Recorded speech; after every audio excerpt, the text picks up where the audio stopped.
Labrīt. Ļoti draudzīga tā vieta, acīm redzot, pareizā ir izvēle bijusi, lai būtu visi tā cieši kopā. Cienījumā Saeimas priekšsēdētājs kundze, godājamies ministri, cienījumās dāmas, godātie kungi.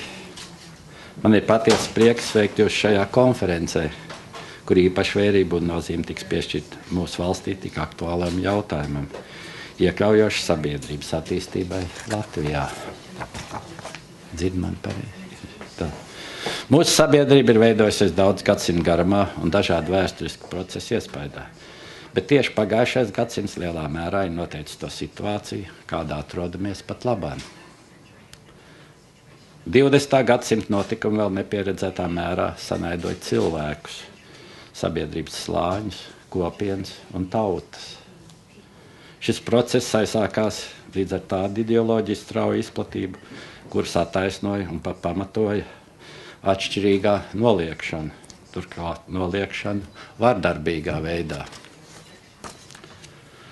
Latvija kā šo notikumu tieši lieciniece apzinās šādas konfrontācijas bīstamās sekas un tāpēc stingri nosauda jebkādas totalitārās, gan nacistiskā, gan staļiniskā režīma ideoloģijas, kas prasījuši neizmērojams upurus.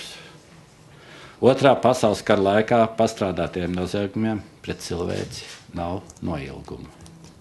Šī sāpīgā pieredze nenoliedzami sniedz skaidru mācību. Sabiedrības pamatvērtībām jāietver cieņpilna attieksme citām pret citu, spēja uzklausīt atšķirīgus viedokļus un gatavība uz dialogu un kompromisu.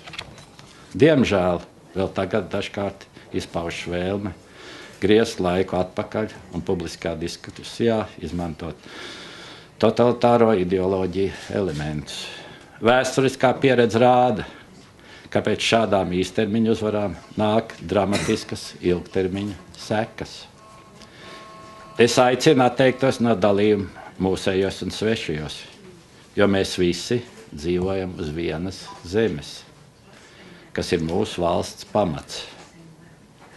Pārsteidzoši, bet bieži vien pat neapzināmies, ka mums, dzīvojot plecu pie pleca, tolerance ir kļuvusi par mūsdienu ikdienas neatņemamu sastāvdaļu, ar kur patiesi varam lepoties. Vēlos uzsvērt, Latvijai kā tiesiskai un demokrātiskai valstī nav pieņemama naida kurināšana vai diskriminācija nekādā izpausmē. Lai arī kādi būtu tās motīvi, dzimums, rase, etniskā izcelsme, sociālais stāvoklis, invaliditāte, reliģija vai politiskā pārliecība. Ievērot šo principu, mūsu sabiedrība būs spēcīga, saliedēta un spējīga pastāvēt ilgtermiņā. Mums visiem kopā un katram atsevišķi jāuzņemas atbildība par savstarpējās cieņas, iecietības un daudzveidīgas sabiedrības stiprināšanu, lai šo mērķi sasniegtu.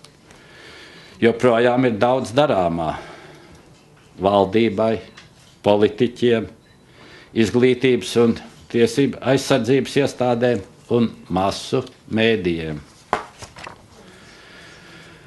Viens no spēcīgākajiem šī mērķa sasniegšanas līdzekļiem ir sabiedrības izglītošana un sabiedriskās domas veidošana. Nav pieņemama naidīga politiskā retorika, kas bieži vien tiek aizbildināta ar tiesībām uz vārda brīvību. Valsts tiesība aizsardzības iestādēm ir operatīvi jāreģē uz katras neiecītības izpausme, vai tas būtu antisemītisms, ksenofobija vai kāda cita naida runas vai diskriminācijas formas. Rūpīgi jāpārlūko un jāuzlabo vai jāpapildina attiecīgo likumu klāsts, lai tas atbilst reālai situācijai un būtu vērsts tieši uz naida noziegumu apkarošanu un taisnīgu sodīšanu. Dāmas un kungi, noslēgumā vēlos vēlreiz aicināt katru domāt par savu devumu, iecietīgs un saliedētas sabiedrības veidošanā. Tikai mācoties no pieļautajām kļūdām, mazinot aizspriedumu un stereotipu slogu, citam ar citu sarunājoties, kopā strādājot un risinot problēmas, mēs varam cerēt, ka mūsu sabiedrība pilnveidosies pati un veidos Latviju par iekļaujošu un dažādībai atvērtu sociālo vidi, kurā droši jutīsimies mēs un vēl jau vairāk mūsu bērni. Vēlu veiksmīgu konferences gaitu.